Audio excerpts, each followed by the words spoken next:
तर मंडळी, आज घरात एक मोठा इतिहास घडणार होता. तर बारकीला उपमा खायचा होता आणि मी तिला म्हणाले, नाही करणार, तू कर. आणि इथे माझी चिडचिड बघा.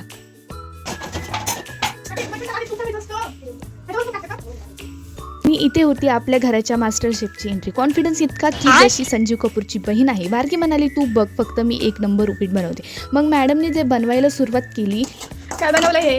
रवा उपीट. असं उपीट असतं का दळले पूर्ण ते? रवा असा करपला होता की तो उपमा कमी आणि कोरडा जास्त वाटत होता. मी तर बाजूला माझं काम सुरू ठेवलं. बारकी मात्र अजून पण कॉन्फिडन्समध्ये होती. इथे बारकीने तर कांद्याची पण वाट लावून ठेवली होती. बघा काय करून ठेवले, पूर्ण काळा करून ठेवला होता. हळद पण ठेवते ना तू. हळद टाक.